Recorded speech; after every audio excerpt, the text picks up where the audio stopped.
Bismillahirrahmanirrahim. Assalamualaikum warahmatullahi wabarakatuh. Perkenalkan, nama saya Yunisa dari SDT Krok 1 Kota Bengkulu.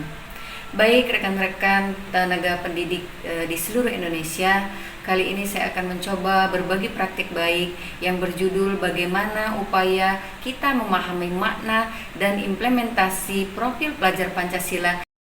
Latar belakang kenapa saya memilih judul upaya memahami makna dan implementasi penanaman nilai-nilai profil pelajar Pancasila di dalam proses pembelajaran untuk menguatkan karakter siswa. Yang pertama, sebagai salah satu bentuk tanggung jawab kita sebagai seorang guru untuk mewujudkan nilai-nilai dimensi tersebut agar melekat di dalam setiap diri siswa sehingga menjadi sebuah karakter yang baik. Yang kedua, juknis tentang pelaksanaan untuk menerapkan P5 tersebut belum tertulis secara jelas di dalam Kementerian Pendidikan.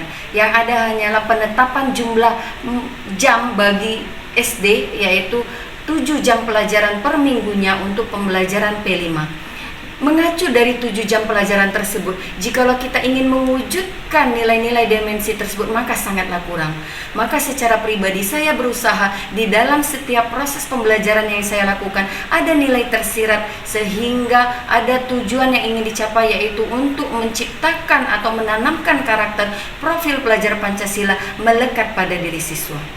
Kemudian yang ketiga, latar belakang yang ketiga adalah tak kala untuk mencapai sebuah tujuan tersebut tidak ada sistem, kemudian tidak ada strategi yang dilakukan secara runut dan teratur serta berkesinambungan, maka tujuan dari apa yang kita inginkan tersebut kecil kemungkinan bisa untuk dilaksanakan.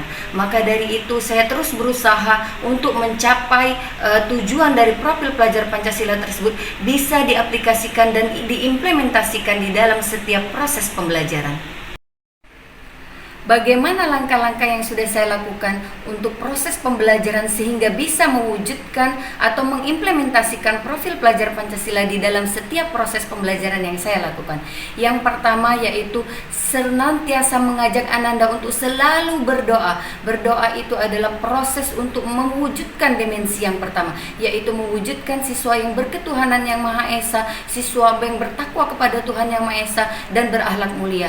Pada saat proses melakukan doa, kita harus menekankan kepada siswa bahwa manusia sesungguhnya hanya berikhtiar di dalam setiap prosesnya, tetapi sebagai penentunya adalah Allah Subhanahu wa Ta'ala yang mewujudkan setiap tujuan yang kita inginkan. Diawali dengan bagaimana mengajarkan doa yang benar, adab berdoa yang benar, sehingga Allah mengijabah setiap tujuan dari apa yang kita inginkan. Kemudian langkah yang kedua, bagaimana mewujudkan dimensi mandiri. Di dalam proses pembelajaran, saya memberikan peluang bagi siswa untuk melakukan literasi secara mandiri. Minimal di dalam proses pembelajaran tersebut, saya melakukan 5-10 menit proses mandiri membaca. Anak-anak diberikan kesempatan membaca secara bebas, kemudian memilih judul yang mereka inginkan. Dengan tentunya kita sudah menyiapkan perpustakaan mini yang beraneka ragam judul bukunya yang ada di kelas kita sebagai tempat pendukung untuk proses pembelajaran kita berjalan dengan lancar dan sukses. Di dimensi yang ketiga, yaitu bagaimana kita sebagai seorang guru mampu mengimplementasikan nilai-nilai gotong royong masuk di dalam sebuah proses pembelajaran, yaitu kita kelompokkan mereka sesuai dengan gaya belajar mereka, mulai dari mana yang visual, mana yang audiovisual, dan mana yang kinestetik. Dari kelompok tersebut kita akan bisa menyatukan mereka sesuai kemampuan mereka sehingga mereka mampu bekerja sama menyelesaikan setiap misi yang ingin dicapai sesuai dengan tujuan pembelajaran yang sudah kita jelaskan sebelumnya. Kemudian dimensi yang keempat. Dimensi yang keempat adalah bagaimana kita bisa membangkitkan pemikiran kritis bagi setiap seorang siswa. Ketika mereka sudah dikelompokkan menjadi sebuah kelompok dan menyelesaikan sebuah misi, maka tibalah saatnya mereka mempresentasikan apa yang sudah mereka dapatkan dan apa yang sudah mereka diskusikan. Dengan cara mereka menyampaikan di depan semua teman-teman dan mereka siap mengkritisi dan dikritisi sehingga mendapatkan sebuah wawasan baru yang mampu memperkaya ilmu-ilmu baru bagi setiap siswa. Kemudian dimensi yang kelima. Dimensi yang kelima adalah berkebinekaan global. Sebagai seorang guru, kita harus mampu menyediakan konten-konten pembelajaran yang membuka wawasan siswa sehingga mereka mampu bersaing secara pemikiran, kemudian secara kritisi, secara kemampuan berbicara, sehingga ketika mereka nanti mengaplikasikan semuanya itu di dunia masyarakat, mereka mampu dengan bahan-bahan materi yang mereka sudah dapatkan di ruang kelas. Berkebinekaan global merupakan satu langkah awal bagi seorang guru untuk menjelaskan proses bahwa Indonesia ini adalah negara yang berbineka, kemudian negara yang harus mampu bersaing di dunia global. Hal itu mungkin bisa kita awali dengan langkah awal atau langkah kecil, kita mencari materi-materi dan konten-konten yang sesuai dengan kebutuhan siswa ketika proses pembelajaran dilaksanakan. Kemudian dimensi yang terakhir, yaitu kreatif.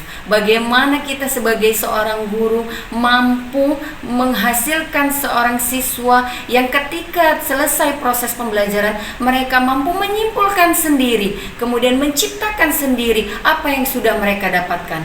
Mereka bisa berkreativitas dengan bagaimana menyimpulkan dalam bentuk gambar, bagaimana menyimpulkan di dalam bentuk tulisan, atau bagaimana menyimpulkan dalam bentuk presentasi. Semua itu terkait dengan kebutuhan gaya belajar siswa, sehingga siswa dituntut untuk kreatif mengekspresikan sesuai dengan kebutuhan dan gaya belajar mereka.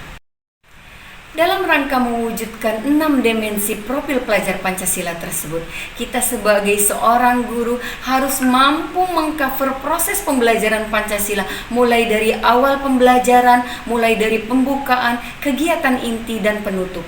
Bagaimana kita seorang guru mampu menyiapkan secara psikologis, kemudian secara fisik siswa dan secara lingkungan belajar siswa, sehingga apa yang menjadi tujuan utama dari materi yang kita sampaikan, kemudian apa yang menjadi tujuan tersirat dari profil pelajar Pancasila bisa kita wujudkan. Sebagai seorang guru, kita harus mampu menyiapkan ice breaking yang tepat, kemudian menampilkan film-film atau video-video yang mampu dan memotivasi setiap belajar siswa. Kemudian kita harus mampu menumbuhkan pertanyaan-pertanyaan pemantik yang mampu memotivasi siswa untuk berlomba-lomba menjawab serta bersemangat di dalam proses pembelajaran. Demikianlah berbagai praktik baik yang ingin saya sampaikan. Mudah-mudahan bisa ada manfaat yang bisa diambil bagi seluruh insan pendidikan yang ada di seluruh Indonesia. Intinya kita sebagai seorang guru, sebagai seorang pendidik, berusaha bagaimana bisa memberikan yang terbaik kepada seluruh peserta didik kita. Jangan berpikir apa yang kita dapatkan, tapi berpikirlah apa yang bisa kita berikan kepada dunia pendidikan. Terima kasih kepada kepala sekolah yang sudah terus memberikan dukungan kepada saya secara pribadi untuk bisa terus mengupgrade diri, sehingga saya berusaha untuk mampu memberikan apa yang saya miliki untuk dunia pendidikan. Semoga video ini bermanfaat untuk lembaga SDT Krok 1, kemudian untuk semua rekan-rekan pendidik yang ada di seluruh Indonesia, kemudian bermanfaat untuk saya secara pribadi. Semoga membawa keberkahan bagi SDT Krok 1 serta Yayasan Al-Fida Kota Bengkulu. Terima kasih. Wassalamualaikum warahmatullahi wabarakatuh.